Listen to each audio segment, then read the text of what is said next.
Welcome to this week's edition of Black Authors Matter TV, where we interview the latest movers and shakers in the African American literary community.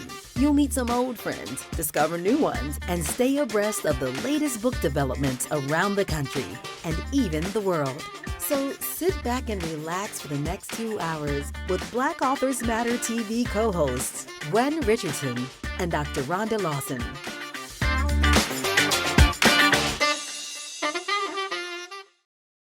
Good evening. You've reached Black Authors Matter TV, and it is the end of the month in September. We are moving rapidly toward the fourth quarter where it's fall, holidays, and all of that. I'm Gwen Richardson, your host for tonight, along with my co-host. And she hasn't unmuted her mic. She's joining us from Boston. There we go. Can y'all hear me now? Yes. Seems like every time I talk to you or message you, you're in a different place. It feels that way. The world. It really feels that way. So we have another amazing show for you tonight. But first, we're going to show you, if you didn't get to see it last week, this is a new initiative we have with children's books, and we're going to be showing you a brief video before we bring on our first guest. Introducing the Black Authors Matter Children's Book Box. This monthly subscription provides African American books for children of all ages and features books that have been reviewed by a panel of book industry professionals. When you subscribe, in the first package, you'll receive your book box, your children's size Black Authors Matter t-shirt, and 3 paperbacks you'll select from the digital monthly circular you'll receive. After that, every month, you'll be able to select 2 paperbacks or 1 hardcover book of your choice.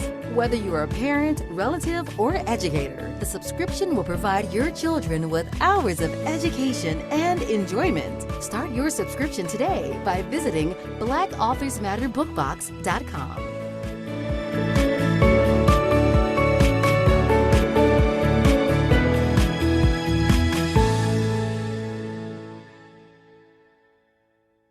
I still love that commercial. That is just the most adorable thing.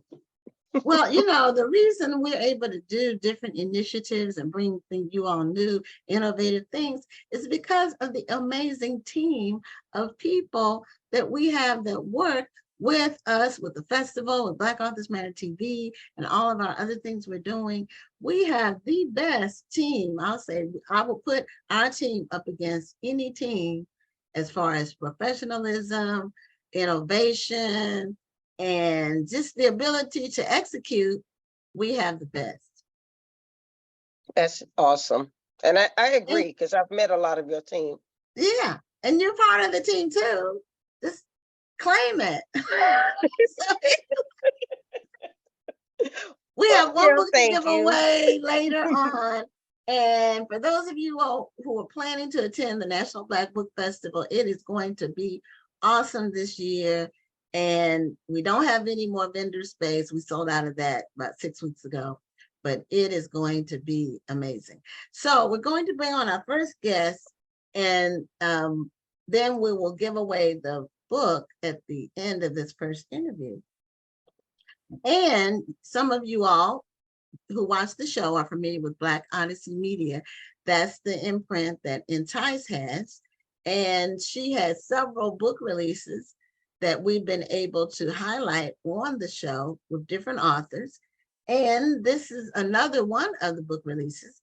The author's name is Tarris Marie, and her book is called Black Pearl. So Tarris, welcome to Black Authors Matter TV. And if you could unmute your mic so we can hear you, that would be great.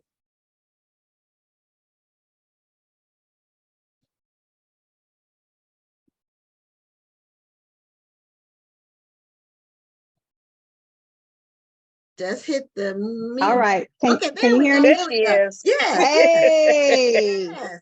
Okay. Well, welcome to the show, and congratulations on your book release that just came out. When did it come out? Recently? Today. It came out today. Yes, today. ma'am. Today is the official launch day. Congratulations.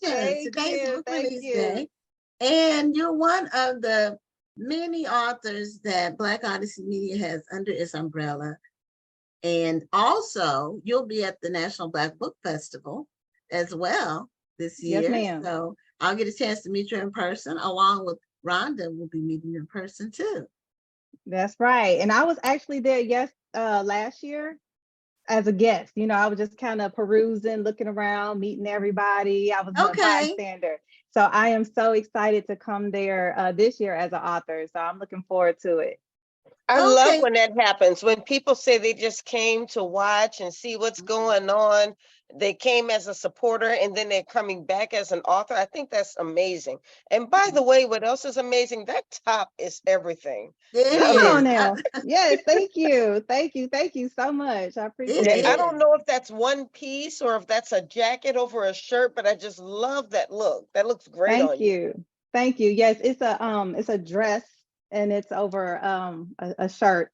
So, you know, Oh, I'm okay. giving you a little serious with a little, you know, a It's little neat. sophistication, you That's know. Right, right. innovative. And it looks, it has a holiday feel to it. Yeah, it Thank you. does. Yeah, it looks really nice. Thank you so So much.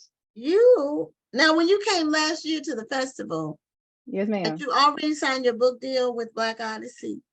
Yes, yes. At that time I was already part of Black Odyssey Media, but like I said, I just wanted to be there to support and just get a lay of the land. Because guess what? I knew I was gonna be there this year. I said, you know what? I'm gonna claim it in Jesus' name. I'm gonna be here. So I Okay. want to, come take a look. And plus, I just want to see. I want to attend the workshops, which I did. And they were wonderful. And so I got a chance to meet some of the authors while I was there. So yes, I had already signed, but you know how the process is. It was Right. I was in one of the early phases Right. of the process. Well, Yes. that was just it meant what it meant was it wasn't your time at the moment. However, it prepared you. Now you are ready for your time this year. Absolutely, absolutely. Yeah, I and that love it. process is about 18 months or sometimes longer when you're with a bigger publisher because Mm-hmm. of their process, their systems. But they But have the distribution, which absolutely. really makes an amazing difference.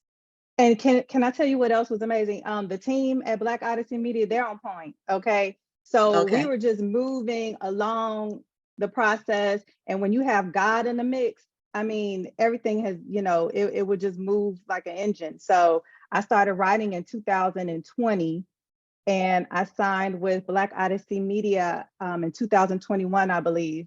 And so, and then I'm here 2023 with a book release. So I am so grateful to Shawanda, Cressida, and the team, and as well as to God. Well, Wonderful. we look forward to I don't know if I got a chance to speak to you or not last year. I tell people I don't get to attend my festival. Mhm. No, she's I Cause you am working. she barely gets to leave that table. I If barely she's leaving get that to. table, she's doing something. Yeah, Absolutely, normally going to absolutely. the restroom. That's the only time I I really remember you. I remember you. because I Yes, like to be ma'am. stationary. So the people who are managing can Right. just, if they have something, they know where I am. Absolutely. So, and then people want to, some of the authors, especially the first day, they have questions. This year Mhm. we're doing a webinar, so Mhm. you'll get an email about that. The webinar is Monday night. So Okay. we're doing a webinar for all the vendors. This is our first time doing it. We're doing it via Zoom.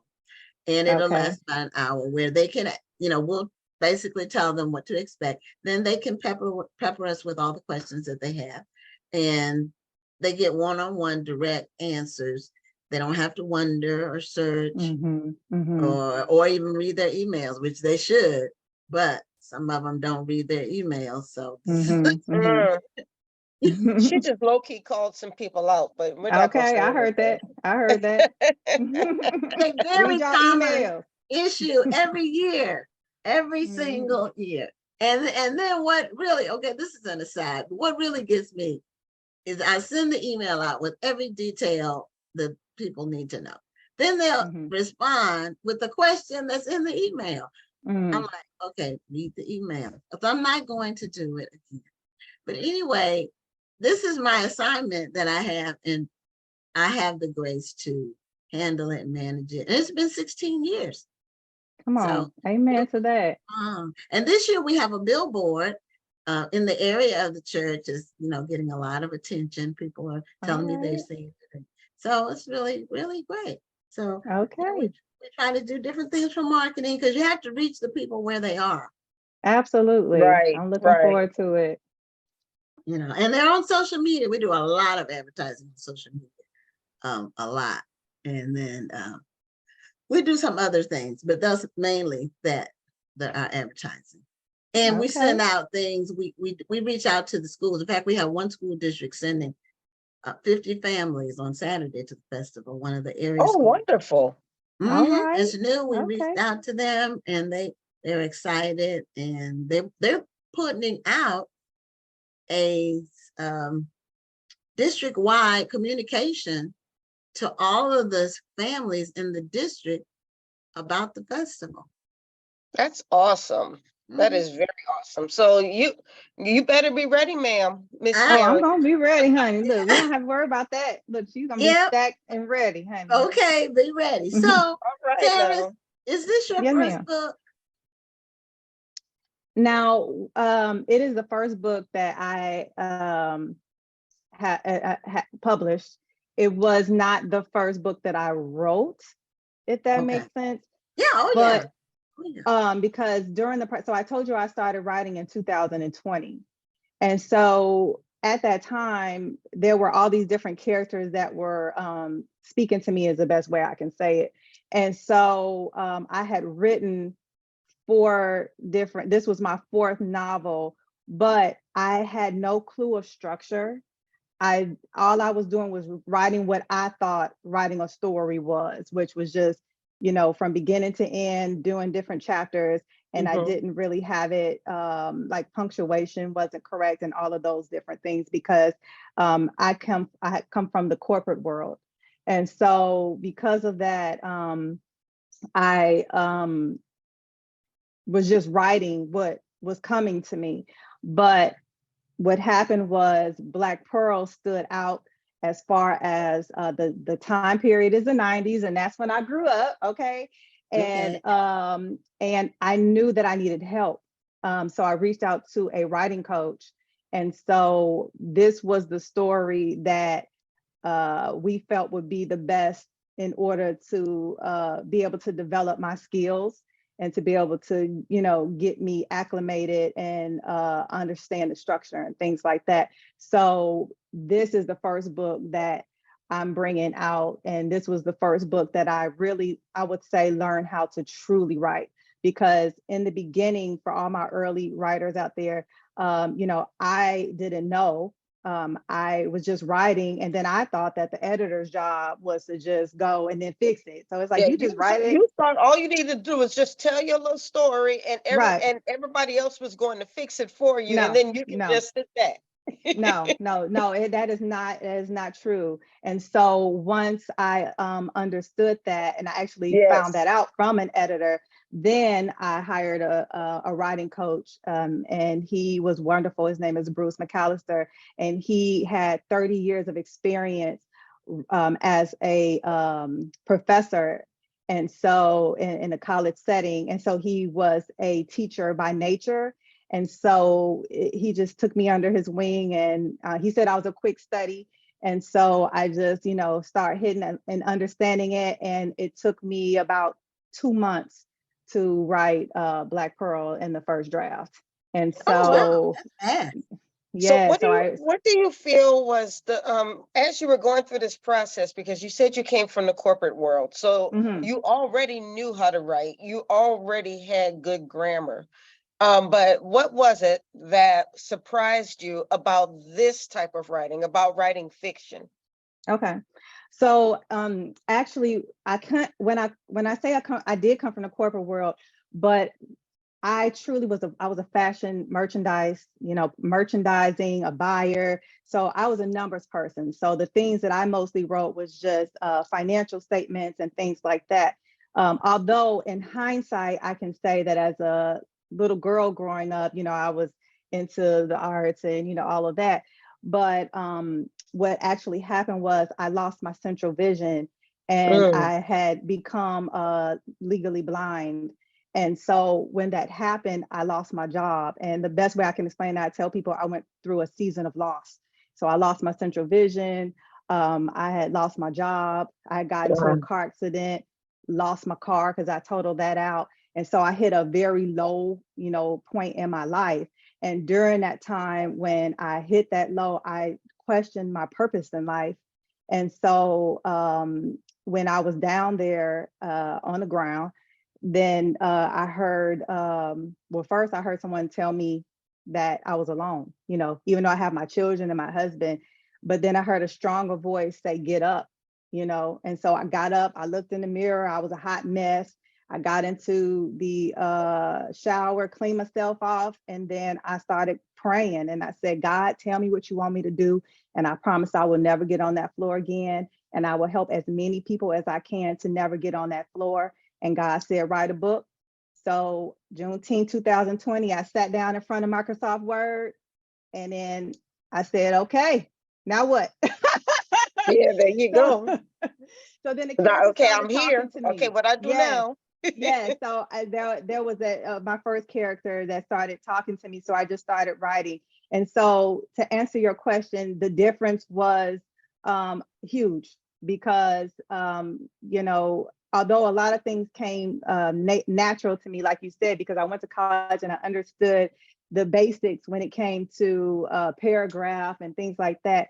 I mean, writing a novel, understanding that there's certain things, that certain genres that there's certain things you have to hit, if you're going to be a romance writer, things like that. So I had to actually learn the craft. And so I started reading different books on writing. I wanted to understand formatting, so I looked into William Shun, right? And as I said, I had hired a writing coach that really schooled me on how to write correctly. So it was definitely a huge difference, but it was so spiritual that it was fun to me. So I was like, this is what I'm meant to do. I meant to do this, and I could feel it in my soul, I could feel it in my spirit. And although my characters, I write women's crime and they was doing stuff, and I was like, ooh, Pearl, you doing that? You're not supposed to do that, girl. And I was, but it was like these characters were talking to me, and then I said, "Ooh, Yeah, you Black, having conversations with your characters. Yeah. I'm telling you." So, and then I'm the vessel, so I just started writing them, and I'm like, "Hey, what he said, this, And so that's really what happened. So I just had to allow, and I wanted to bring my authentic self. I had to, writing also requires, giving a part of your soul, even though you're not these characters. You have to be able to be authentic and be able to speak authentically, and give a lot of yourself in this space whenever you're doing art, because people are going to sense it and they're going to feel it. When you're in a corporate world doing things, 1+1 is 2, especially when I was doing numbers. So I didn't have to really give as much of myself into, the writing, or if I was doing presentations. But in this Right. space, I have to make sure that, or I want to be sure that I'm being authentic, and that, the feeling and the emotions and everything is coming from within. And then I'm giving you guys what God put in me. Okay, well, tell us about the story itself, because I'm Right. looking at this cover and it's Yeah. And very so intriguing. do you have one handy where you can put it right in front of the camera? Look, honey. Wonderful. Okay. Yes, ma'am. Black This is Pearl. Now Black that looks Pearl. like a mugshot. Yes, it does. Okay. It does. And like I said, I write women's crime. And Okay. so Pearl, this is actually about Pearl is an aspiring actress. And when life hits, she decides to, and when I say life, you know how life be lifing. So that's what I mean. Yeah. She decides to use her acting skills in order to rob men of their jewels and of their You know valuables. what? You don't even have to say anymore. I want to read this book. Well, come on, honey. Yes. And then she gets hired by the cartel to to steal an art piece from an art collector slash kingpin named Black. And so this story is a women's crime, but it's also a romance, honey. So I'm going to give you some loving. I'm going to give you some 90s. I'm going to give you some R&B. I'm going to give you hip hop. I'm going to give you the whole feel. You're going to feel like you went back to the 1990s when you read this story. And it's going to give you some feel good. It's going to give you some thrill, some suspense. And that's the gist of the story. Okay. This sounds like a fun story to read. Where are you drawing these ideas from? You know what? Like I told you, and I'm not making this up. It comes from God. Even though these characters are doing crimes, it's coming from somewhere from within. But how, as far as the actual character flaws, I would say that they're more of a representation of sometimes what happens when we go dark, if that makes sense. Yeah. And because I've been in some dark places and I've been, and I've done some things, I lived in the 90s, honey, I'm able to give you some good emotions and things like that from my past. But I have a character from every generation, starting with the slave trade. And Wow. as my other books come out, you'll be able to see how it all correlates. But this one actually takes place in the 90s. But at the time I was searching for myself, to be honest. And so as I was searching for myself, I kept going backwards and I kept going backwards. And as I kept going back, like I said, it led me to Africa. But this baby right here, she takes place in what I say is the best era ever, which is the 90s. Okay, so what's your setting? What's the city? What area of So the story, actually, the majority of the story takes place in Los Angeles. Okay. That's I just wondered. And now is she, because you said you have this is the heading I'm reading is making me think one thing, but now I understand something else. So I was thinking that your character was legally blind. No. You are legally blind, or Yes, you were ma'am. legally blind. Have you? No, I am. Okay, is I your am. sight corrected at all? Were you able to correct it? No, ma'am. So I have a disease called Stargardt's, which is a progressive disease. I was born with it. And so, but as I started to age, then I started to notice my vision change. And so I officially became legally blind about 5 years ago. And so and there's nothing that can be done, at least right now. So it's one of those diseases that it's rare. And so that was one of the things that led me to my low point in my life. But what I've learned to do is focus on what I can see and what I can't see. So I had to switch my perspective and be able to focus on the fact that no, as I'm looking at you right now, I see nothing, right? But I can hear you. And because I can hear you and I can feel your spirit through the phone, then I'm able to see you. And so that's how I've been able to navigate, through this disease and navigate through my situation, is really just changing my perspective and just really focusing on, the bigger picture. And there are things that I still can see in my peripheral because the disease I have affects my central vision. Well, I've got to say that is amazing. I've in my anthology that I did last year, A New Renaissance, 2 of the authors in the book were both blind, and it just amazed me how they were able to navigate their blindness and still be able to write well.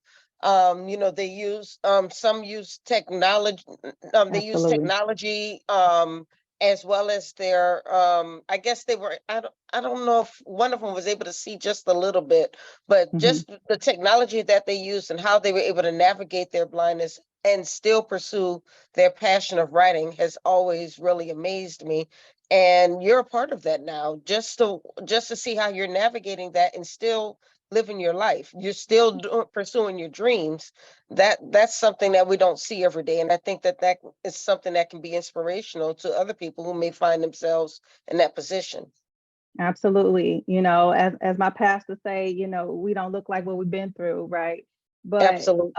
you know what I mean? But I do make sure that, like you said, I try to stay on top of all the advances, because there are a lot of things out there to help people that are visually impaired, or, you know, may have any type of disability. But you have to make sure that you get with the right doctors, and, you know, just do the research. And also a lot of that comes here, right? So that's why I had to make sure I changed my perspective on how I viewed my situation, which then allowed me to, you know, it, and to be honest with you, Rhonda, it helped my writing, because then I was able to keen in on my senses.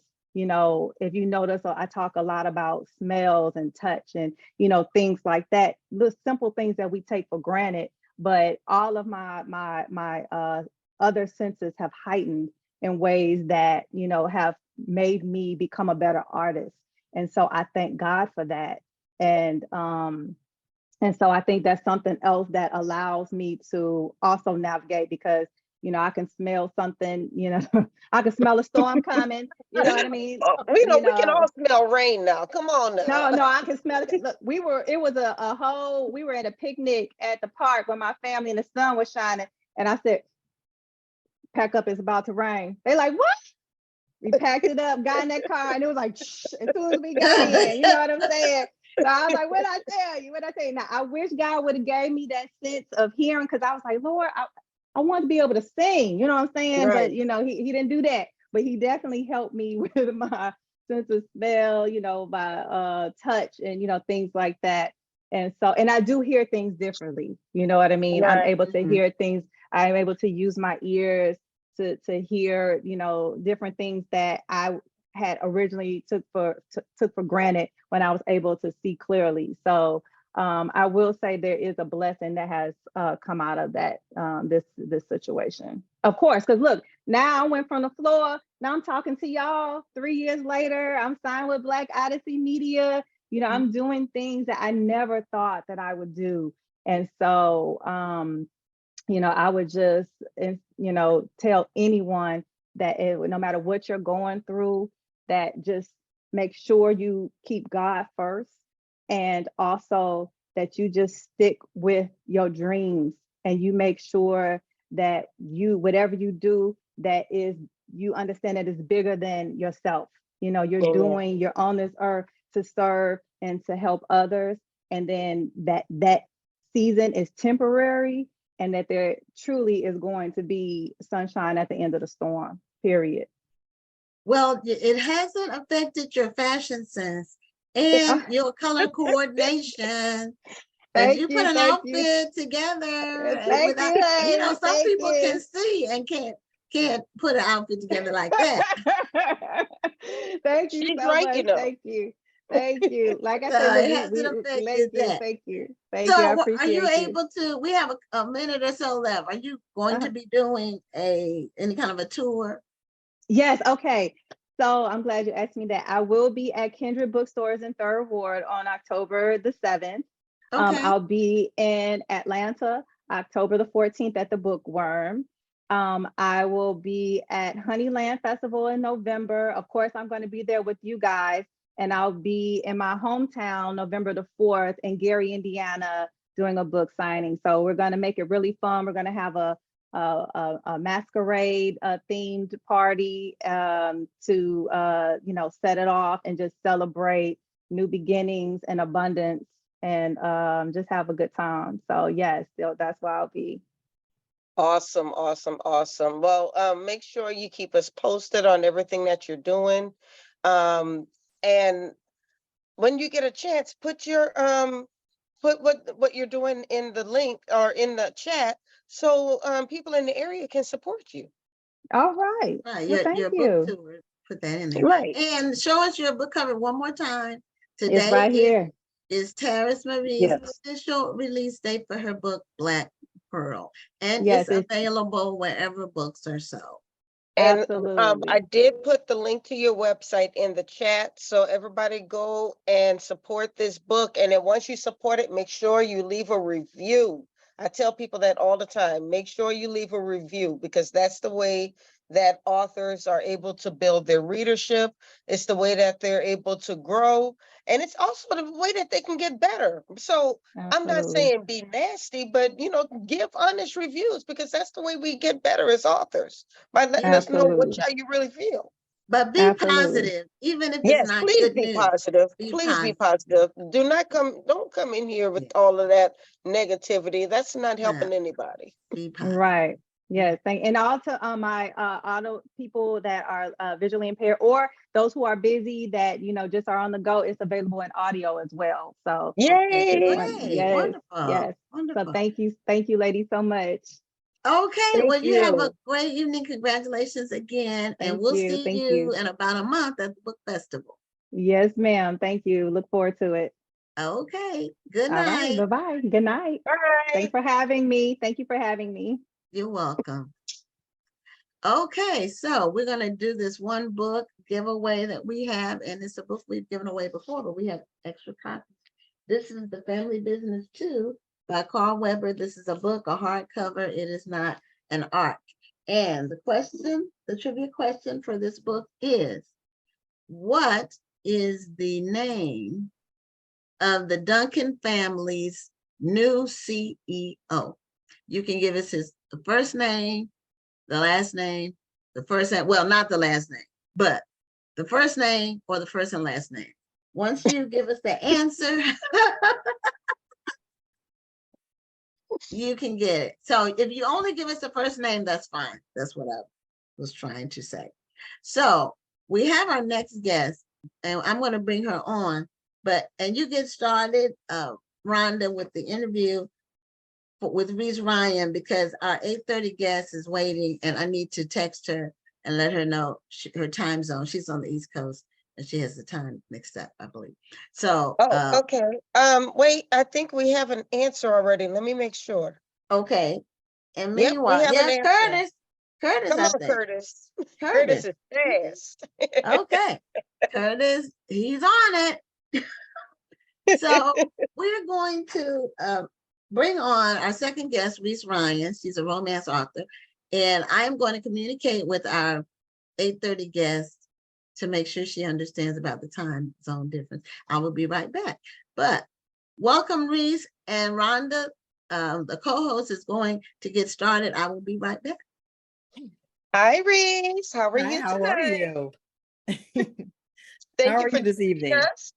Say it again. I said thank you for joining us. Oh, thank you so much for having me. I really appreciate it. Oh no, we love interviewing authors. This is what we do. So your book is called Date for Hire. Now I can take this book in a number of different ways, but I want you to tell me what this book is about. So Date for Hire is about it's about two former high school classmates who encounter each other again years later. Oh, awesome. And he was, she had a big crush on him. It was unrequited love. And so the question is now, will they get a second chance at romance, or will she sustain more heartbreak from this relationship? So, but Date for Hire is based, like I said, it's part of a series called Men for Hire, and it's me and authors Delaney Diamond and Sharon C. Cooper. And so it's based on this service called At Your Service. It's like women can hire men to do all of these different things, like to handle a honey-do list or landscaping or whatever, or to escort you, to a special event, or to be that pretend boyfriend at your cousin's wedding, that kind of thing. And so there's a lot of fake relationships that happen in this series. So mine is date for hire, and then the other two are boyfriend for hire and fiance for hire. I like it. So this is pure. Would you say this is purely a romance book? Because it seems like it has some other nuances to it. Well, it is absolutely romance, but whenever I write romance, it always has like hints of women's fiction and maybe even a little chick lit. Because I mean, I absolutely feel that all of those other factors make us who we are. So there's always Right. going to be a heroine who's on some sort of a personal journey. It's going to always have to do with like family drama and career crises and, you know, other relationships and stuff. So that's always going to be a part of the books that I write, and friendships. So in this book, there's not only the female friendships between the heroine, the female protagonist, and her best friend, but the three books are based on three best friends, the men in the books. And so we get to see a lot of their friendships in the book. And that's one of my favorite scenes that I wrote in the book, actually, is the scene between the three of them where they're kind of playing pool and just kind of giving each other the business. And so so there's a lot of that, you know, and my characters both dealing with very serious issues too. For instance, my heroine is her younger brother is 25, but he is on the autism spectrum, and someone who's always going to need some, you know, support and someone to take care of him. And so, you know, her parents are getting older, and so she realizes that at some point she's going to be his caregiver. And so that was part of what made her previous marriage, you know, fall apart. And so it's something she's always thinking about in the future. You know, do I want to get involved with anybody, and is anybody going to, you know, care for my brother, and understand that this is always going to be a part of my life and an important part of my life. And so that's dealt with in the story as well. So serious issues like that are dealt with as well as the fun and the banter and the romance and the friendships. Well, Tony Bonita says you also have a little mystery in your books. A lot of times they do have some elements of mysteries and stuff in them. This one, I don't know if there's mystery in this. There's always secrets. There's usually some sort of secrets that get revealed for sure. And that's the case in this one too. Okay, it's the date for hire. Who's doing the hiring? Is it the female or the male? Yeah, so the woman, okay. the woman who's doing the woman who's done the hiring, the female protagonist, her name is Amaya Walker, and she is an executive creative director at a record company in Atlanta. And so she kind of went from being the kind of girl who was bullied and, you know, teased and stuff in high school, and now she's kind of the shot caller. And so, you know, and that's another thing, like another thing about her character is I didn't want to make the story, oh, she was a, you know, a chubby little girl in, you know, high school, but now she's this beautiful swan. She is a beautiful swan, but she's still plus size, and she's, you know, rocking all them curves, and she's still, you know, she's learned to embrace her shape. That's what I'm hearing. Absolutely. So yeah. So there's that too. So there's just a lot going on, you know, in the story. Well, Yeah, I've been checking out people can be different, you know. Yeah, true. In high school, they can be one way, then you see them maybe at the reunion, and they're the people that were the ones who were the hot girls back in high school aren't so hot anymore. Yeah. See, I was skinny in high school. So when I went to my reunion and I saw that I was the thinnest, probably the most fit, and you know, everything, I felt great. Yeah, and now, they definitely do go back. Talk about you a little bit now, Resse, because I'm checking out these book covers, and you're talking about the women changing shape and how they look different. These men are looking pretty good on these covers. We were really fortunate to get these guys. I love the three guys that we got for our covers. So, and you know, just keeping it real, especially for like indie authors, you know, trying to find footage or stock photos and stuff that's representative of Black folks. And, you know, so it's like, and it's so hard to find us on most of these basic stock sites to find, Black folks. So, a lot of times I'll say, Black people, a beautiful Black couple having a picnic, and like you might get 3 Black folks, and then the rest of them are white people wearing You'll black, get some white people who happen to be wearing wearing black black. clothes. Exactly. And just it's like the things that are just the basic things with joy, like us, Yes. running in the park. I Yes. can't find pictures of us like that, Yeah, happiness. That's It's it. not Things easy. just It's happy, not just in the easy. park, whatever. It's really hard to find those folks. I was really fortunate when I was at Harlequin that, a lot of the covers were actually, shot. They did photo shoots, and so I Right. could actually fill out a thing and say, okay, this is what the person looks like. And some of the ones, like this one, for instance, I actually got them to reshoot this, because when they first took this, the woman didn't look anything like, she didn't look like a Black woman at all. She looked like she was, she looked like she actually looked a lot like AOC, who I adore, but that's not who I wrote. Right. So, that kind of thing. So it was great being able to have that. But it's a lot harder when you're trying to, work with stock footage and stuff. So yeah, so I feel fortunate that we found that. So I'm gonna keep fighting for that. So are you with Harlequin now? I finished my last book for them earlier this year. The last one comes out in late November. Right now, I don't have any plans to write for them in the I don't have anything on the books, let me put it that way, to write for them at this time. I have written for them since, actually, I started my career with them in 2013. I've written for 3 of their lines. I started with Carina Press in 2013. Then I moved to Kamani Romance. I was invited to then pitch a series to Desire. And so I've been writing for Desire, I think, since 2018. So I've written for those 3 imprints for Harlequin during my 10-year career. And so, like I said, right now I don't have anything on the books for them. And I also write for Grand Central. I've been writing for Grand Central since around 2020, I think. And so we're working on the last book I have on the books with them right now, and we'll probably talk about some other projects, we'll see. But one of the things I'm really focused on in 2024 is indie stuff. I mean, I do have a particular project or 2 that I am shopping that I think would work better in trad, but I always wanted to be hybrid.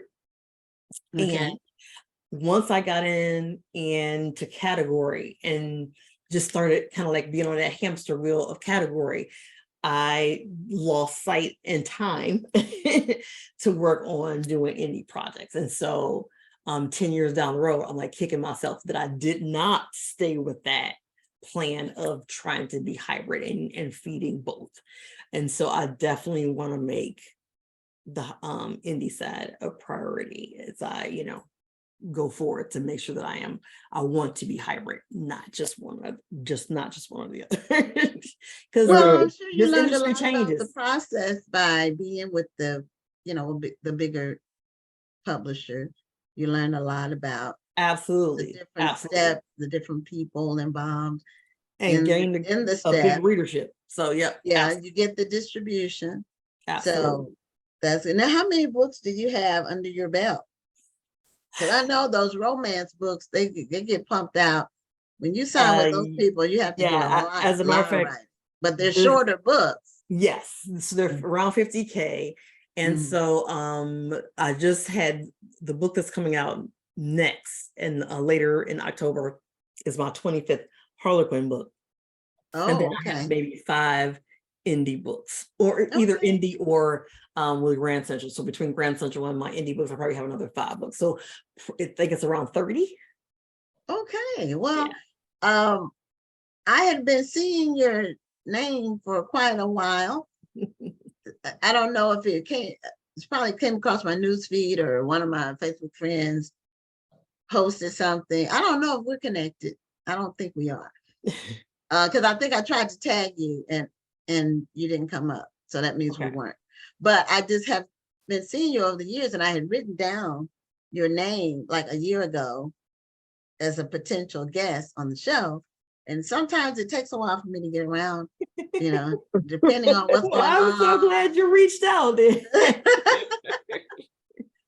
Yeah, I'm now so is glad. Resse Ryan a pseudonym or your real name? That is my pen name. It is.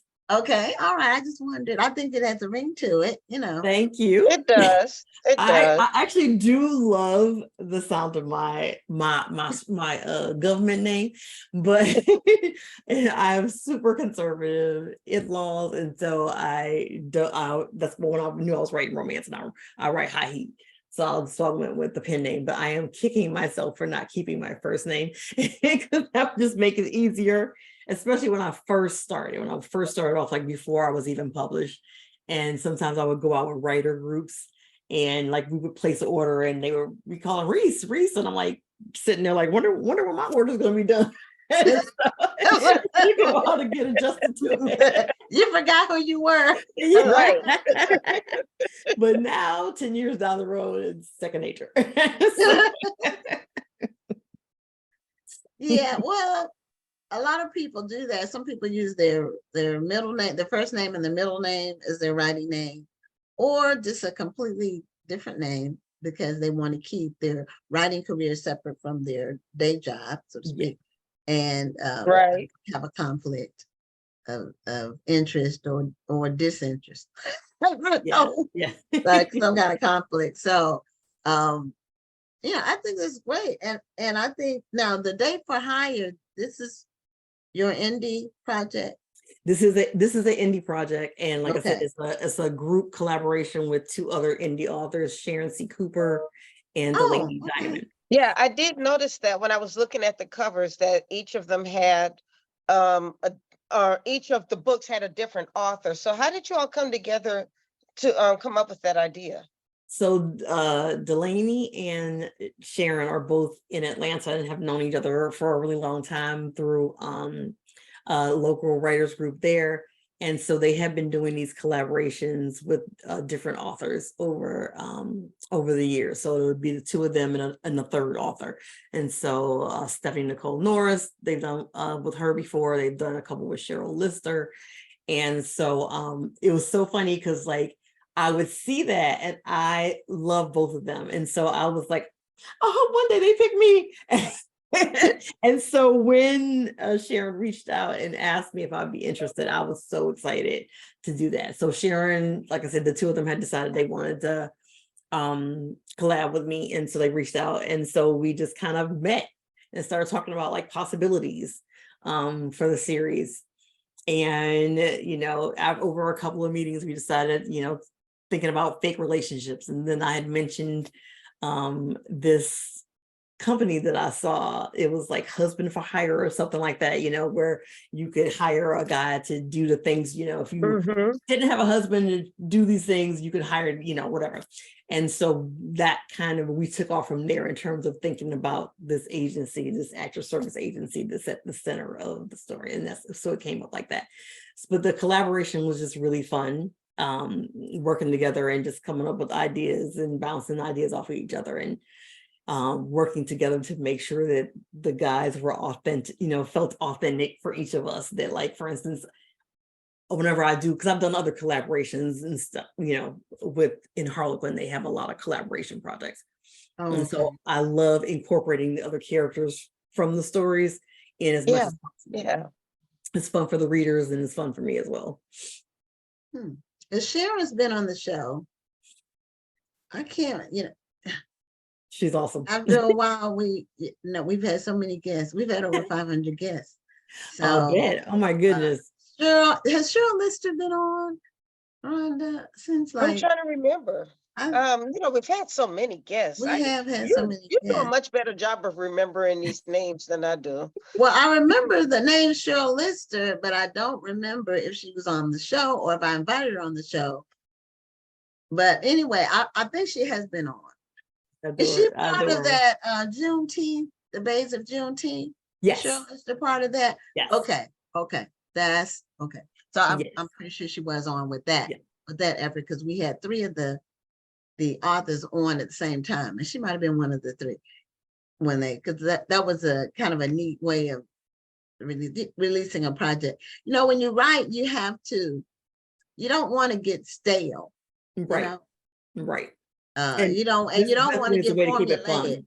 You know, I hate Yeah. formulaic where you really know the story before you start reading it. Yeah, and I've done collabs with them too. You know, Okay. Candidly Yours is one of, and The Rival Bid, two like romantic comedy kind of books that I've written were part of collabs that I did with a lot of those authors: Cheryl Lister, Sherelle Green, L. Wright. Okay. Yeah, so I've got a chance to do other collabs like that too, and they were fun. Yeah, I love a good collab, I tell you. Yes. Yeah, if it works, it works. Not Yeah. all of them Yes. work. This is true. This is true. Because it's not really the proof of the pudding is in the reader's court. And some of them really do work, and some of them they just don't mesh. You know, you can tell it's separate. And it's beautiful when you can't really tell it's separate. That's really what makes it work the best. Yeah. Right. One of my favorite, well, like I said, I absolutely love this collab that we did. It was just so fun. But before this, one of my favorite ones that I did was I did a collab with two other authors who were also Desire authors with me at the time. And we had gone to a writers conference, and one of them just said, hey, you know, what if we did our own collab? Because we had done several of the collabs of the long running series Texas Columnist Club together. And so we were thinking, you know, like, what if we do our own instead of having them come up with the Bible, the series Bible or whatever, we come up with our own story. And so we did that. And I felt like that was the first time I did one where I felt like it was super integrated, you know, because we had come up with everything, and it was about three foster brothers and their father, who ran this older hotel in Asheville, North Carolina, that used to be, you know, like a part of a speakeasy or whatever. So, but it was just really a really fun series, and it was really great how we were able to work together and come up with it. And it was like that working with Sharon and Delaney too. They were really easy to work with and just a lot of fun, and just we kind of bounced ideas off of each other, and just really good energy and chemistry, and that was fun. So yeah. Yeah, Asheville's a beautiful city. Oh yes. My I niece got think I've married seen there. it once. Yeah. My niece got married there 2 years ago. 2 Oh, years ago okay. this month. I love that place. I can't wait to go back. Did you just get a chance to go to Biltmore? No, she got married at one of their sites, not the main one, because you know my sister and my brother-in-law checked that one out. I know that's And when I tell you how much it cost, I bet. I bet. But when we did that series, my book is called Just a Little Married. In that series, but that's the house that, or the hotel that the father runs in Asheville, is kind of based off of, you know, Biltmore. It's kind of like that. Yeah, they had a smaller property that was still Biltmore-esque, but it wasn't the big one that had the big price tag, the biggest price tag. But it was gorgeous. It was a gorgeous day. Everything just turned out beautifully. And you know, the foliage, because I live in Houston. I'm from the East Coast, but I've been in Houston many years. We don't get fall colors. We have 2 seasons, hot and warm. And so we don't get the fall color. I love fall. It's my favorite season. It's so beautiful. Yeah. So that was really, I do like going east when it's the fall, just to see those colors. Yeah. Yeah, the Biltmore, like Asheville is amazing, gorgeous. but if anybody gets to go to Biltmore, it's just a fascinating place to visit. When I went last time, I went with a group of ladies, and we went and we got the package where, because it was approaching the holidays, it was fall, it was approaching the holidays. And so we got to go in the daytime, and then there was a package where you could come at night when the Christmas trees were lit up and stuff. Oh, that sounds beautiful. Yeah, it was beautiful. And then they have the vineyard where you can do the wine tasting, and it's just all the eateries, and the property itself is beautiful. It's so interesting. And I'm always fascinated by stuff like that, like seeing old furniture and hearing the stories of the people who used to live there and all that stuff. My nerd heart was happy. Yeah. Now that husband for hire concept, that can go a whole bunch of different directions, depending on what people think a husband should be doing. Right. So like I said, and it in each book it's a different thing. One person Okay. needs a fake boyfriend for this reason. This person needs a fake boyfriend for this reason. My person needs a date for going back to that high school where she was, teased and bullied when she was a kid. And Okay. so yeah. So it does give you a whole lot of options for the future. So you never know. It does. Yeah. That will be interesting.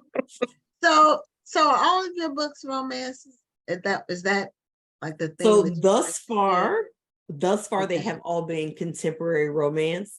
One of the stories we're shopping now is a historical romance that I actually started like 7 years ago, and I've been so consumed with putting out the category books that I haven't had time to like really try to work on the proposal and shop it. And so that's one of the things I'm doing now, as well as a women's fiction or commercial fiction story that I started in 2008. Right. So Sometimes that's what it takes. And if it's even historical, before I was published. So yeah. So I am going to be, focused on working on trying to get a trad deal for those, but the contemporary romance and stuff, I'll probably be focused on doing indie. Well, the thing about historical is it's frozen in time. It's Yeah. back there. That's and right. So That's you don't have right. to worry about things changing from the past. Right. When That's you're right. writing something that's contemporary, you have to be, if it takes you a long time to write it, which it took me a long time to write my sequel to my book. I finished though, and I will have it at the festival. Excellent. Yay! It's in production.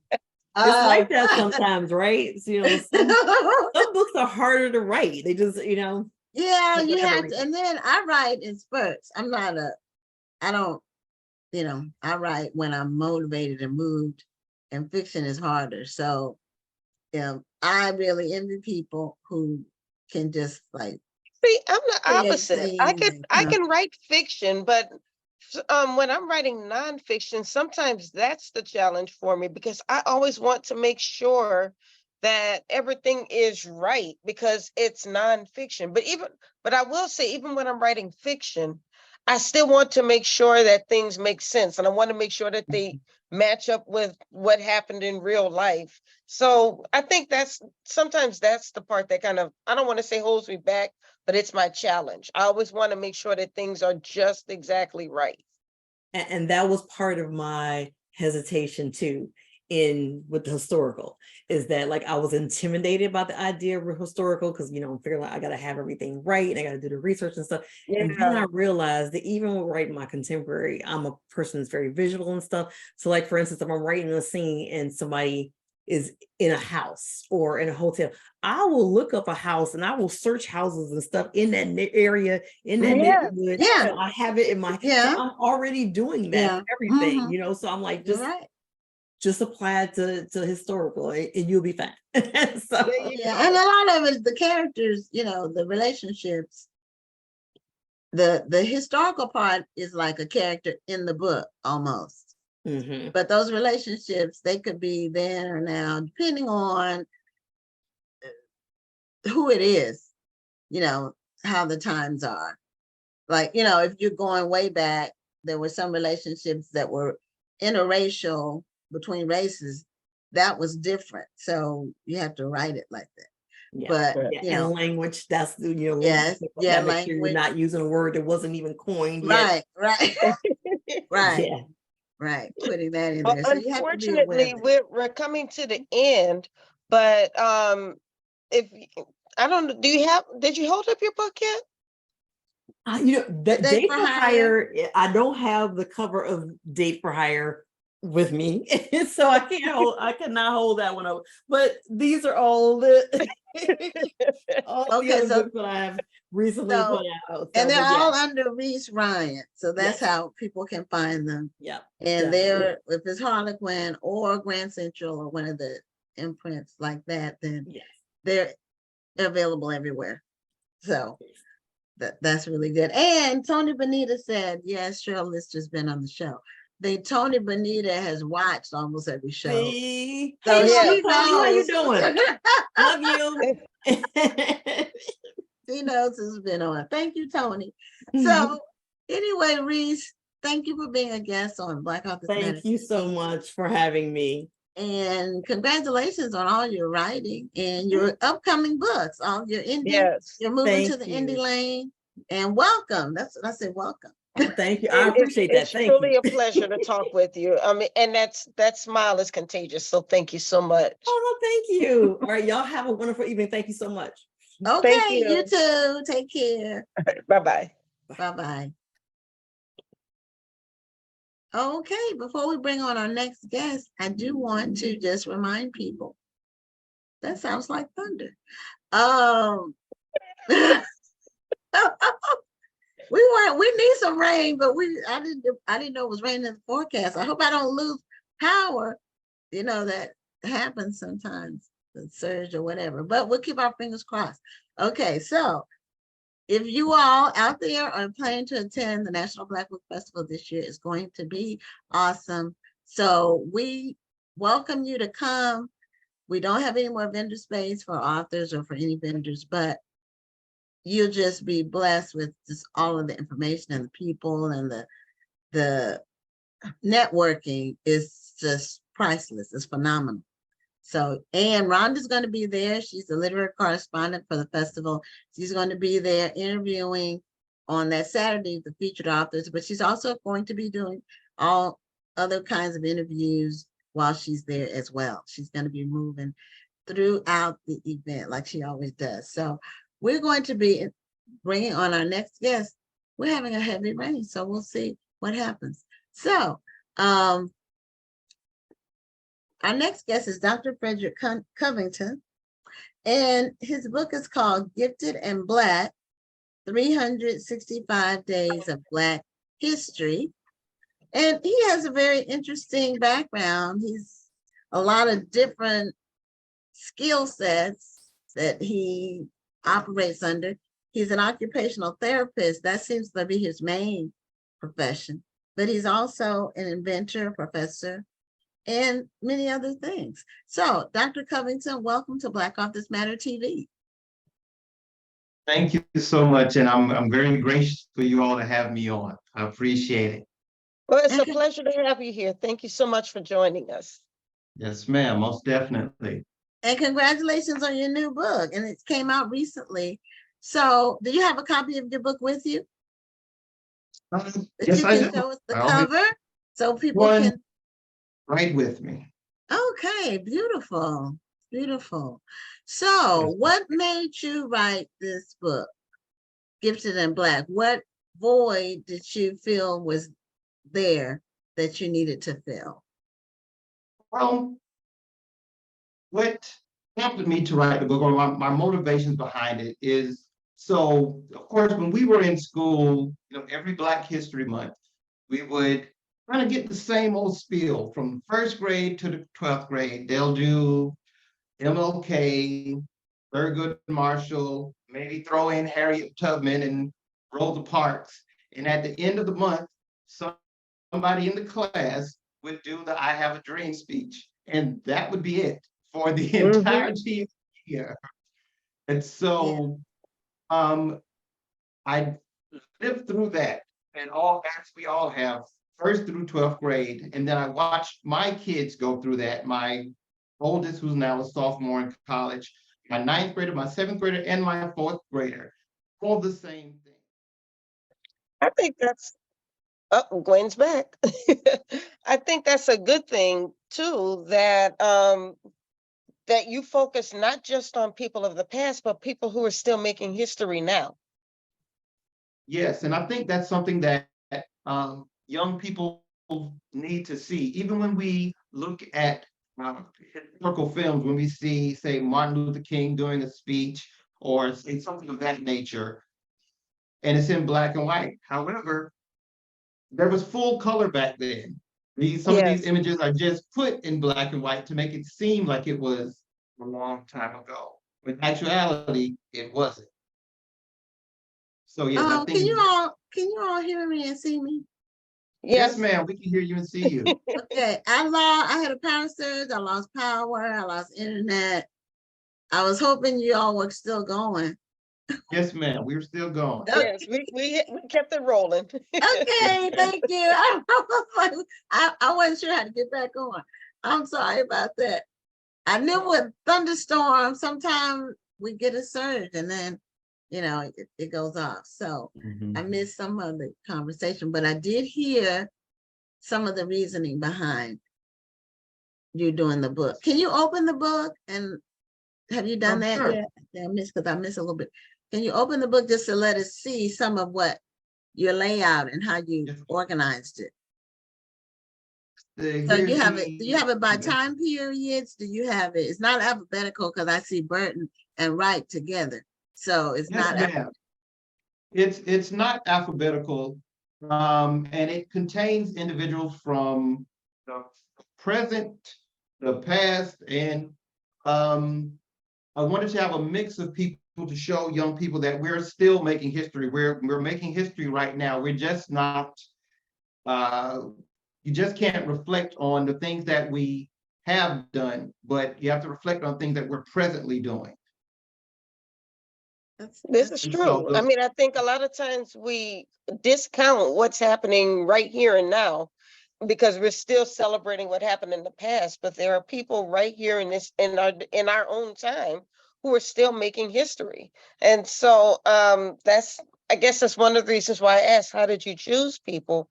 But I was glad to hear that you chose people not just based on what happened in the past, but history makers who are happening in our own lifetimes.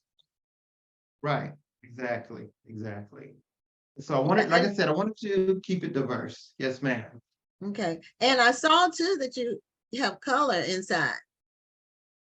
Yes, actually, we published different volumes of the book. We have a hardcover that's full color. We Okay. have a paperback that's full color. We also have a paperback that's black and white, because my hopes were to have schools be able to afford the book, to just put them in schools throughout the nation, because it's something that's really needed. We don't need to be, when I say we, I mean Black folk.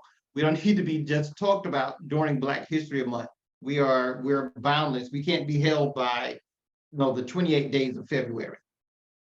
Right. Or 29 during leap year. We get Right. Yes, Well, that's why that was going to lead to the question I was going to ask. Was that your book was released in June? Was that purposeful that you didn't release in February? Well, I've been working on this book for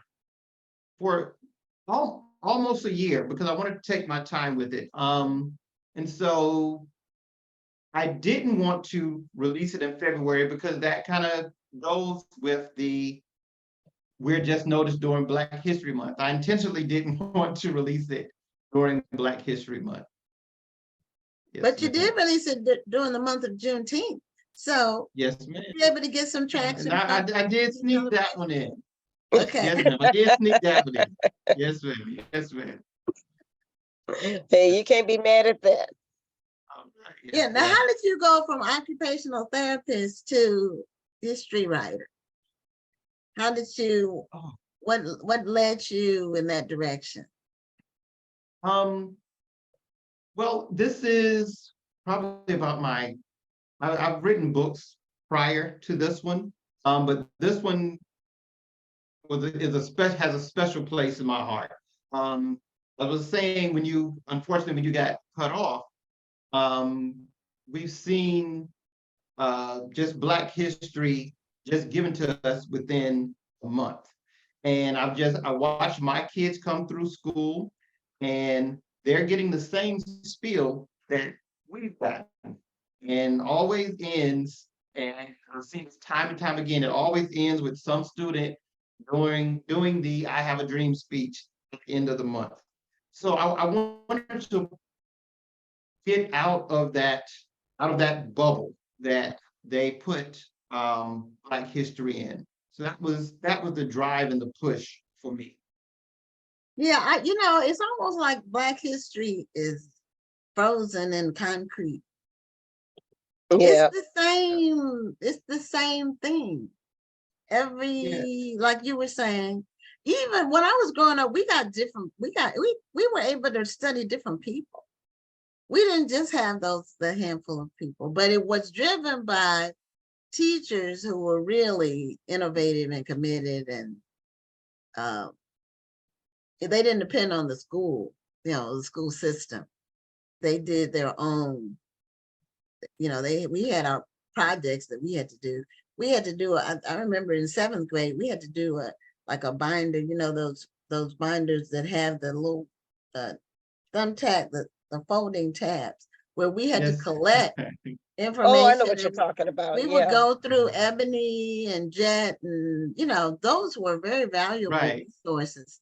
And I hate that they no longer exist, because that was living history at that time. And they would have history, they would have historical figures in different editions of the magazine, but also they had the people who were doing things at the time, so there was just lots of more information. But then at some point it went to, like you were saying, I did hear that part where you said basically it's like 5 people and it's the same 5 people every time. Yeah. Yeah, and one of the points that you touched on, as far as when you were saying teachers were a little bit more innovative, and they kind of did that drive for us, or some teachers did. However, now I've been within the school system as an occupational therapist for 20 years now. And so now a lot of the times the teachers are given this set curriculum, and this is what you teach, this is when you teach it, this is how you teach it. And it's difficult for some teachers to divert from that. And so I think that kind of encapsulates Black history again, and kind of closes us in and back into that bubble they put us in. And Yeah. it's getting even more difficult now when we have governors who are trying to mandate what can be taught in schools, what cannot be taught in schools. And then they're trying to water down some of the history so certain children won't feel bad, even though often those children don't feel bad. It doesn't affect them like that. It's really affecting the parent more than it's affecting the child. But this is what we're going through right now. So unfortunately, fortunately or unfortunately, we need books like yours, because less and less it's being taught in schools. And we're going to go back to how it was in the 80s and 90s, well, mostly the 80s, where we were learning about the same 5 people. And it's going to wind up going back to that if we don't have books like this that are teaching our kids more about their history. Yes, and when you were speaking about how some politicians are kind of pulling away from history, my thought is about history is that history is history. History doesn't really care about your feelings. Exactly. History is just that. History cares nothing about your feelings. It is what it is. It's something that's recorded. It's something that happened. You have to teach what happened. It doesn't matter if you get upset. History is history.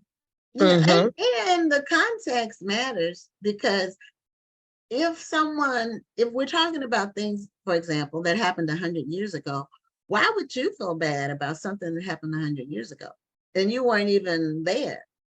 That's something that people need to know about, but you weren't alive. So why are your feelings even involved?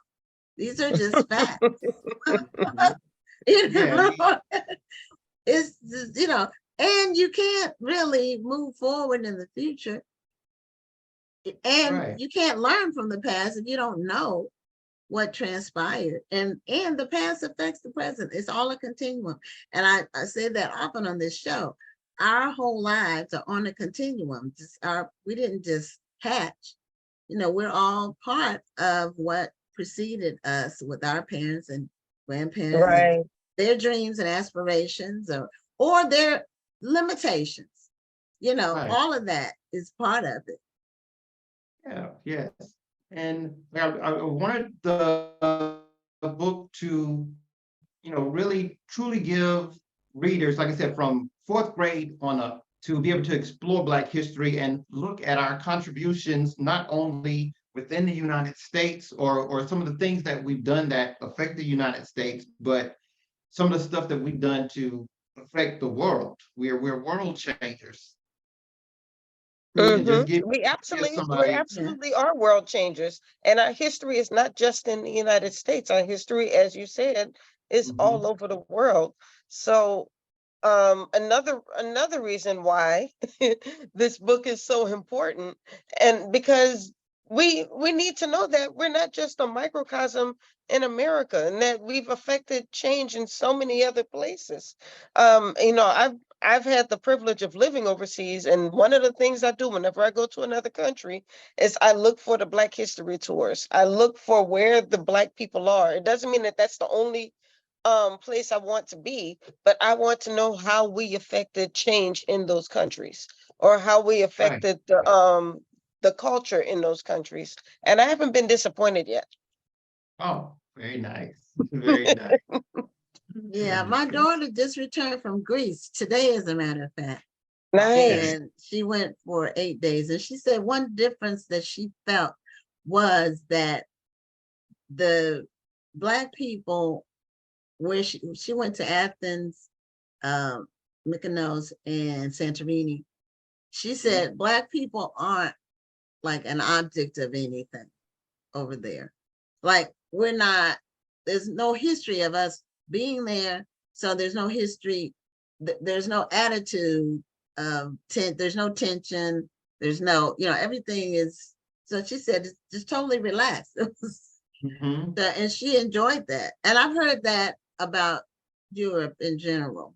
I haven't been yet. My daughter got to go before me, but uh I've heard that about, and in fact, in the past, Tina Turner left America, and I think she went to France or Switzerland or somewhere like that, Yeah, she to did go live. overseas. Yeah. Mhm.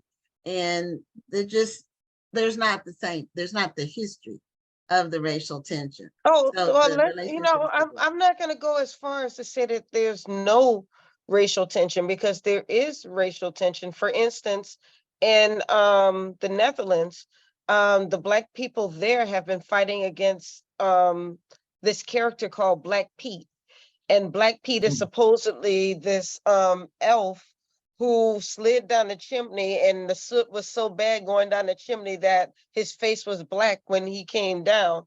And so they called him Black Pete.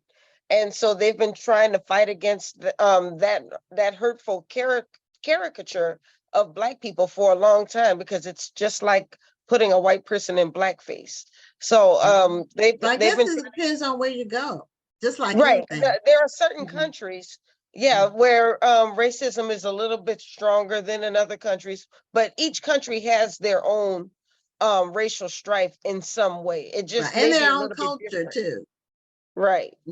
Like even in England, they had slavery, but it was abolished a lot sooner than it was here. Mm-hmm. So Yeah, and um, even when I guess that's another inspiration for me, just looking at the disparities that we face in the US, like and just associate that to overseas, where we have a history of slavery in the States. And for me, growing up in the South in a very small town with about 2 or 3 traffic lights in the entire city, just looking at the power dynamics in that city, because growing up, one of the things that my mother used to say, that the town was kind of separated by, there was a large lake in the town. And on one side of the lake, you had us and say Native Americans, and then you had others, you had Caucasians, and we were kind of separated by the lake. And as children, we would just ride our bikes out, and the adults would always tell us, "Don't go past this street, past the lake. Don't ever go past that point." So having those roots also kind of motivated me to write this book. Um, and I guess coming up after I got over that bike riding phase and came up to about, I guess, 11th or 12th grade, I started to notice Spike Lee films. I think he was a huge inspiration on me as far as Black history and kind of knowing yourself, because in the South at the time, we didn't get a lot of that stuff. And so him doing Malcolm X and School Days was excessively influential on me and I guess my train of thought now. Now you all are in the same neck of the woods, Rhonda. He's in Upper Yeah, Marlboro. you live down the street from me Yeah. too. He's in Marlboro, and I'm in Silver Spring. Oh, you're in Silver Spring. I am. Okay. Okay. Yeah, we're Nice. neighbors. Nice. Mhm. So where did you grow up? What state was it? What state did you grow up in? South Carolina. Okay, so it's a small town in South Carolina. What was the name of the town? Bennettsville. Bennettsville. Have I seen that? I've Bennettsville. been through there. Is that anywhere near Florence, South Carolina? You know what? It's about maybe 45, 50 minutes away. Oh, okay. My boyfriend is from Florence, South Carolina. I always kid him about being country. Okay. And Florence to Bennettsville people, they're more so city folk. So Okay. they're city folk to us. Imagine what we would be to you. Wow. So wait, so Florence is considered the big city to you guys? Yeah, see, Florence has a movie theater. We didn't have a movie theater where I live. Wow. Florence has a mall. We had no mall. They had like shopping centers. We had Food Lion, but that's about as big as we did. There was nothing in our particular town at the time. Oh, wait till I tell him about this one. That is awesome. I'm sure he will know. He would know Bennettsville. He would know Bennettsville. Yeah, I've been to Charleston. What else have I been on? I went on a tour. It's very nice. I've been to one other city where I spent some time. Charleston is beautiful. Charleston is beautiful. A lot of history there. Yes. Yes, my last family vacation, we did a tour of Charleston and several sites in Charleston. You can learn about your history there. So that was a wonderful place to visit, historically speaking. My daughter went to Clark Atlanta University and we were living in New Orleans, so we would have to drive through. I believe we have to drive through South Carolina to get to Atlanta. So we decided to veer off and go visit the Tuskegee Airmen monument. So there's the old field where they used to work, and we got to go to the airfield where they used to work, and they had a museum there, and it was really nice. We sat and just kind of toured the place for a little while and took some photos, and we enjoyed it. And then we drove over to maybe it wasn't South Carolina, maybe it was Alabama we went to, but we did go to the Tuskegee Airmen monument, and then we drove over to the nearby college. There was a college not too far from there, and so we drove there, and the founders were actually buried on the campus, and so we got to see their grave sites. I can't remember what school that was. Yeah, you had to go through Alabama to get to Georgia. That's what I'm saying. That wasn't South Carolina. That was in because that's Alabama. past. Yeah, because see, my daughter went to school in North Carolina, so we had to go from Texas. So I went through all those states multiple times. Yeah, so it wasn't South Carolina. There is a Tuskegee Airmen monument in South Carolina as well, near Charleston. But I think where we went was actually in Alabama, not in South Carolina.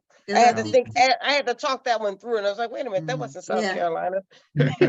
Yeah, but in Charleston, they have an amazing the buildings, the homes, like historical homes. They were preserved from like the 1700s. They're very well preserved historical community. Yes, even in nice. Charleston, you can visit the old slave markets. They still have that building where they would auction the slaves. And so all of that is still there. Oh, wow. I didn't go. They didn't do that part on the tour. That would have. Yeah. Well, in a way, I'm kind of glad that they are still there. There are still some we need to remember that. That's what You I'm need to saying. know We this need to was, remember. So I'm kind of yeah, glad it's still there. I yeah, got to see some of the concentration camps when I was in Europe.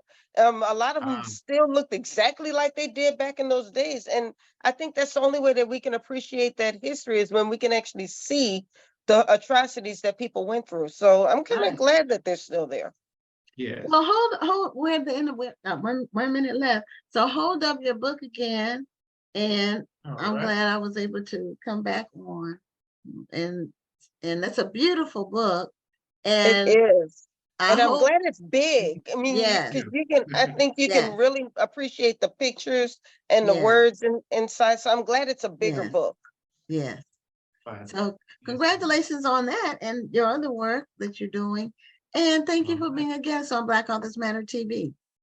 And we Again, did guys, put your thank you for links having in the me. chat. We put your links in the chat. So please, everybody, go and support these books. This is our history, and it's a great tool to teach our kids about their history as well. So thank you for what you're doing. All right. Thank you guys for having me. Y'all have a wonderful evening. And you You do the too. same. All right. Bye-bye. Thanks again. All right. Bye-bye. Bye-bye. So we are on our last interview, and Miss Barbara Crump, she had logged in earlier, and I told her to log back in because she's in New Jersey, and so she's on the same time you're on, Rhonda, Okay. So Eastern she up time. late too. Yeah. Yes. So, Miss Crump, can you bring your Hi. camera down so we can only Is this see your nose? okay? Yeah, Okay, and then okay. bring it How's up a that? little bit. Okay, up a little, right Okay, there. Okay. Welcome. Great. Welcome to Black Authors Matter TV. Thank you. Thank you for having me. I'm excited. Well, Yes, I we're got the time excited a to little have you. mixed up. Thank you. I got the time a little mixed up, but I'm okay. It And you're happens. here. That's all that counts. It happens. And I'll give you just a little history behind this. When we first started the show, we were both on Central Time. Rhonda and I were both on Central Time. So the time of the show is always posted the Central Time, and we just kept it that way. But now Rhonda's on the East Coast. So, but So now I'm Okay. sleepy. It's past my bedtime, but I hang in there on Tuesdays. Okay. So you have a Okay. memoir. I do. It's called From GED to PhD. And tell us about your book. Do you have a copy of your book? I do. Can you see it? Yes. It's kind of blurred out. Put it closer to you. Put it closer to Yeah, you. put it like right here. Like right, like at your chest. There you go. There you go. Okay. Like GED, here. PhD. No, it's Yeah. we can see it really good now. So Okay. this is about your experience and how you didn't give up because you got a GED and you kept going. Yes.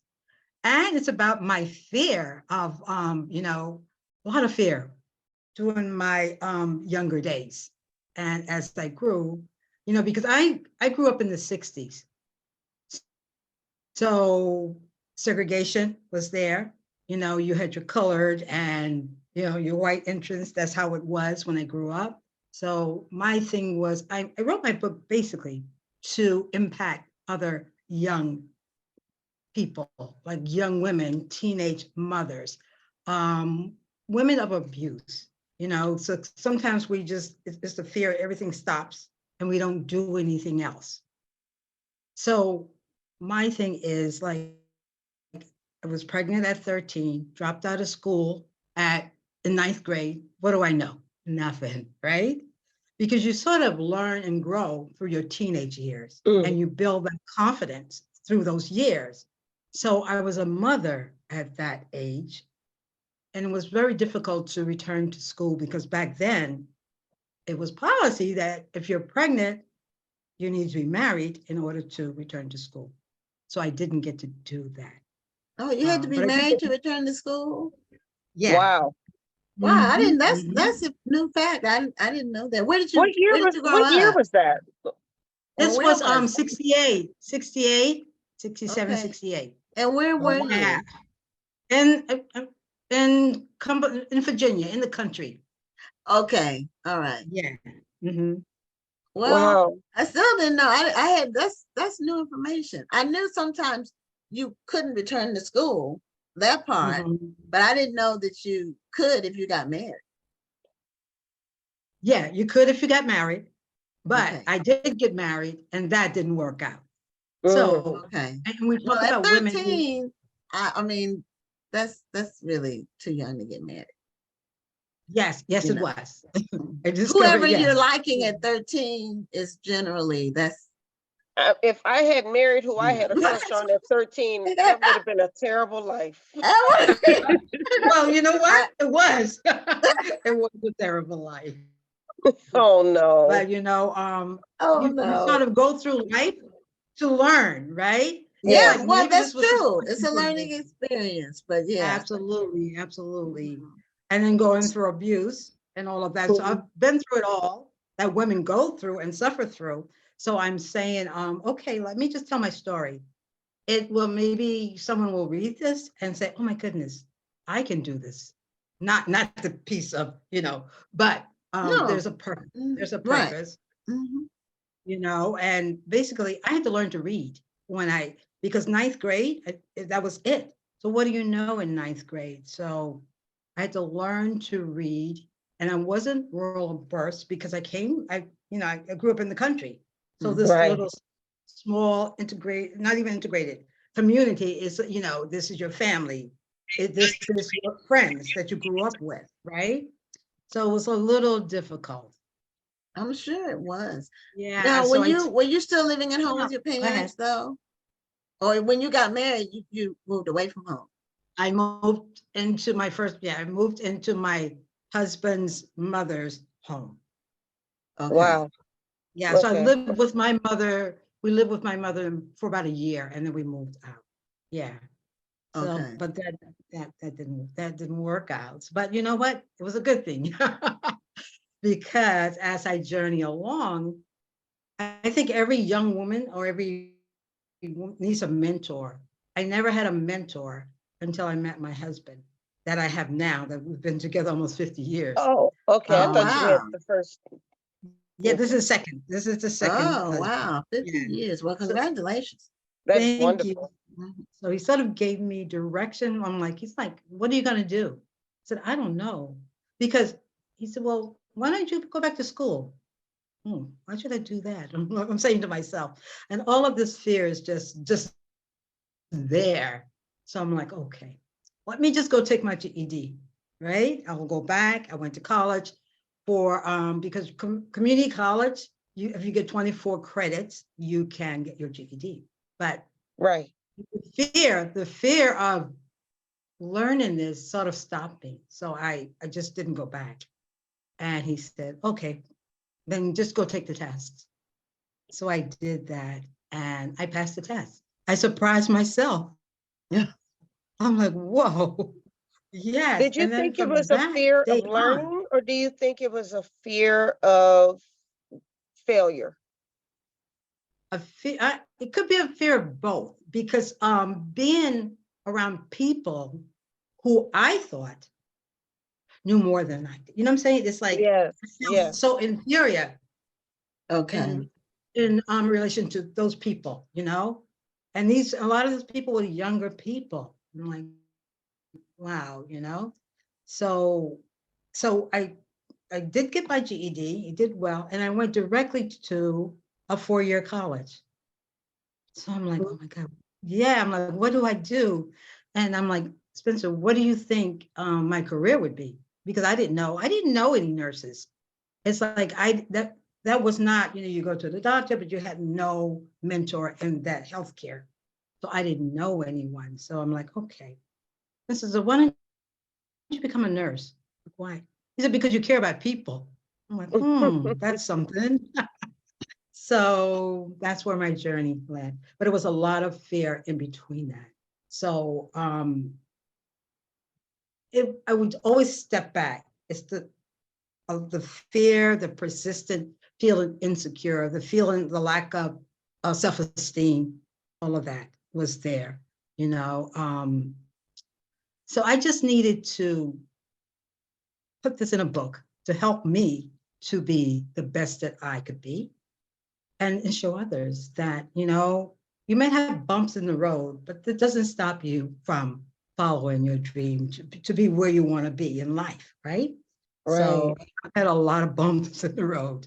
Yes, but you do need someone in your corner to sort of guide you. So I do that now. I mean, even getting my PhD, I'm like, I don't believe this. I'm a doctor. How did I get here? How did I do that? So looking at the fact that I am a provider, I'm a nurse practitioner. I have my PhD in nursing research. So that's been my world. As a mother, I have 3 kids, 12 grandkids, and Wow. four great grands. So God has Oh, been good. God has been good. Yes. Well, I can tell you family is totally proud of you because I'm looking at all of these comments coming in. Regina says, I'm proud of you, Mom. Oh, Maria Green, Dr. Crump, I'm so proud of you. Michael Crump, love you, Granny. You are such an inspiration.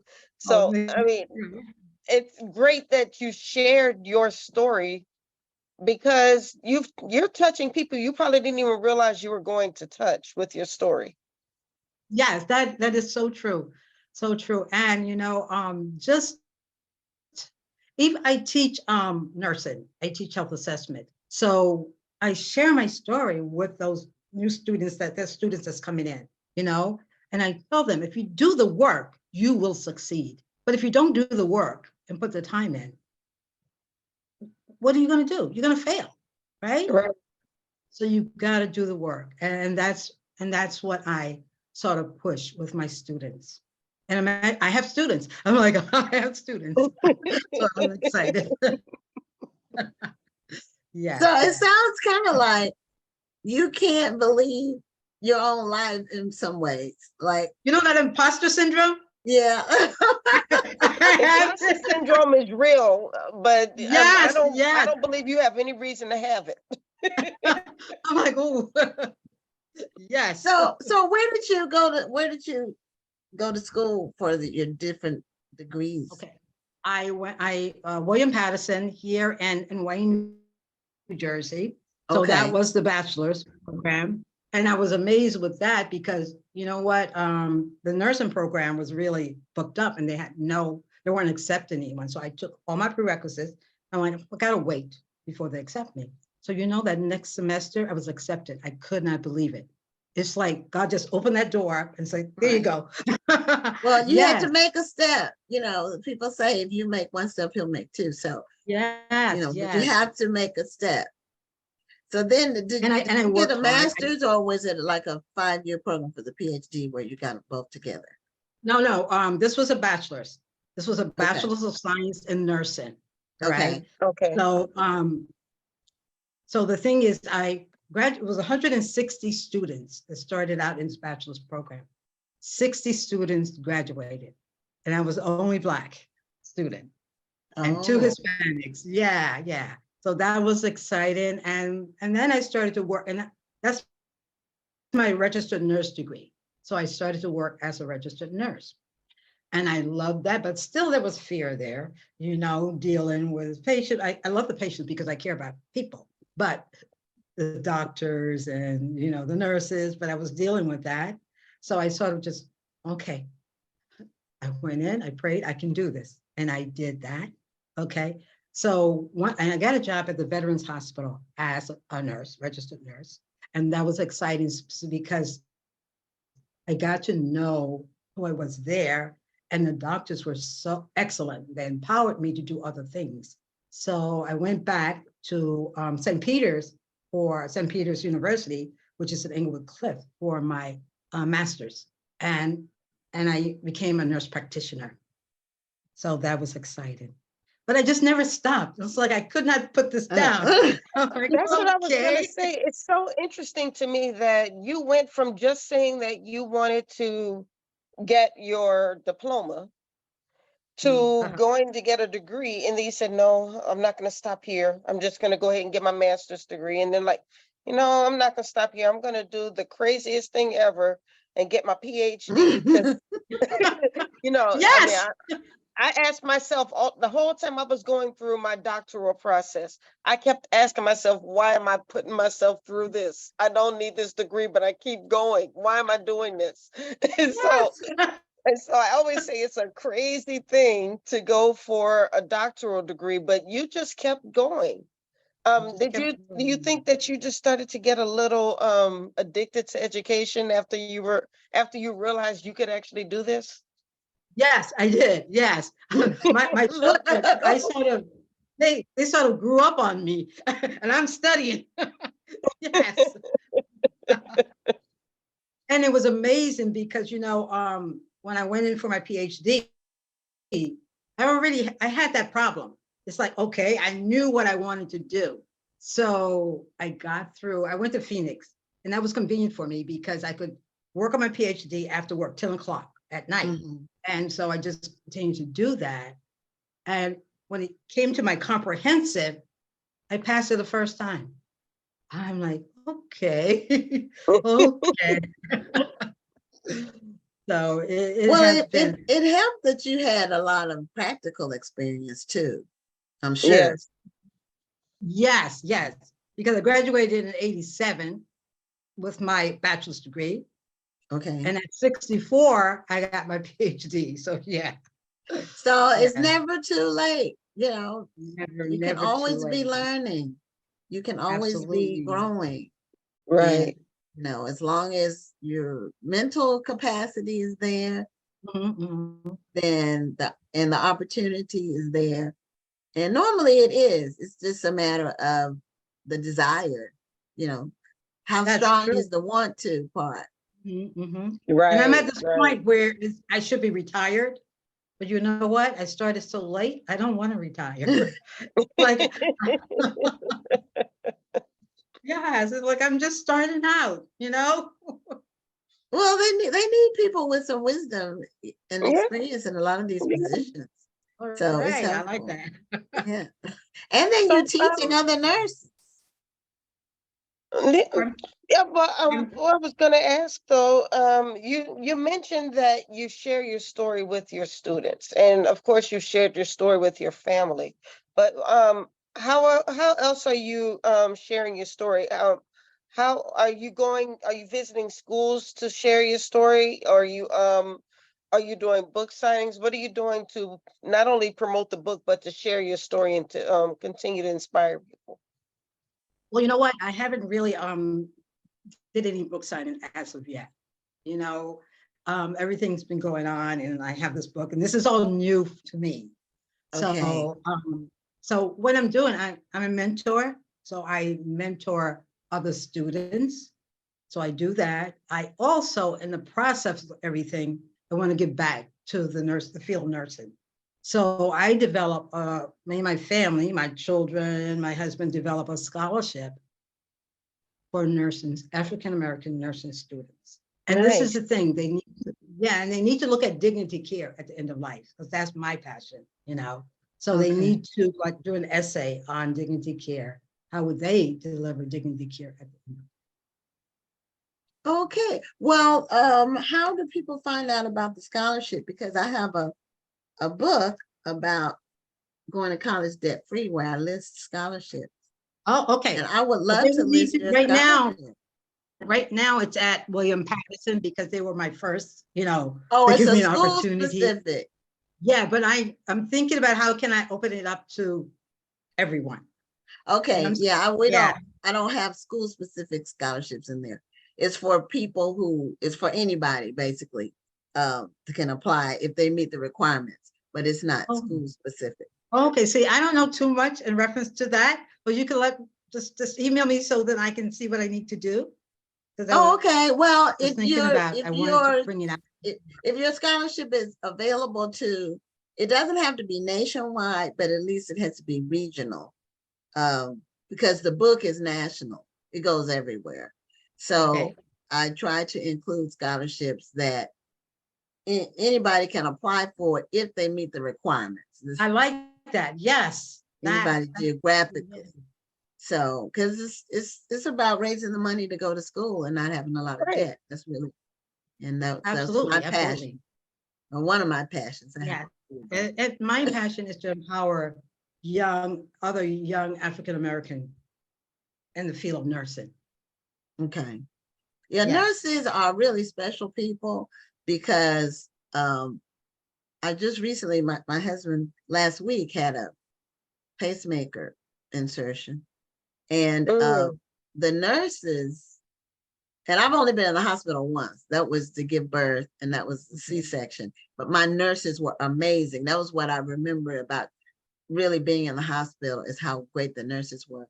And the same with my husband. It's really the nurses that do the work. You're Doctors come absolutely in right. for a few minutes and sign off. They, but the nurses are really the ones who take care of you. And it's a So special kind of person that does that, because I thought I wanted to be a nurse when I first went to college, and it didn't fit my personality. And the first day I had to be in the hospital with an actual patient was when I quit. It was my sophomore year, first semester. I said, I This is can't take not for care of me. a stranger. I can't touch strangers. Wow. So I really admire people who just have a heart. And you can tell when you go in, you can tell the nurses. Really, I've had just amazing encounters, but you can tell it's genuine, because that's not something you can really do and fake. You can't. That's true. You know, That That's is so true. true. Yes, yes. you And have to actually. when I retired from the VA, but those patients, those veterans, a lot of them, they're my friends on Facebook. It's like, Yeah. so yes. Yeah. So I'm thank you for pursuing your passions and not giving up and giving back to Yes, and for inspire others to do. sharing your story, because there's somebody out there who's like, it's too late for me to go to school, or I can't do this, or I'll never be able to do that. And you have dispelled all of those excuses. So Right. thank you for And you sharing got that pregnant story. at 13. So I mean, Right. all of the things that people will say, this is a stereotype, or this is an example of a person who can't succeed, and that's just not true. People can That do is not things. true. Yes. No. But the thing is, I really stress, you've got to do the work and you've got to want to do it. Yeah. Yeah. Because I remember no sleep at all. It's like, okay, so, and I was blessed. I mean, I have my husband who sort of helped with the kids. So yes, Right. well, he did everything with the kids. Yeah, so my big Yeah, yes. marrying well is helpful. Yes.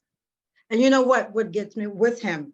He exposed me to a world that I really did not know, because he was a television director and he worked for CBS. So I used to go with him to these parties, and I would not say a word because I was so embarrassed that I would say the wrong thing. So he's opened up a whole new world to me, and I am like, okay, yes. Okay. Well, you went got you a good one, huh? And that's especially good, especially after your first one was disastrous. Yes.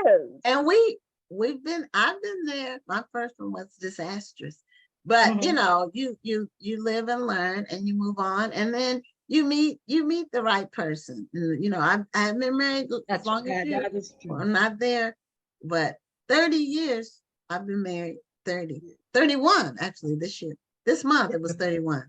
So if you meet, well, you'll get there. You'll get there. Yeah, keep living. If we keep living, That's we right. have to stay. You have to.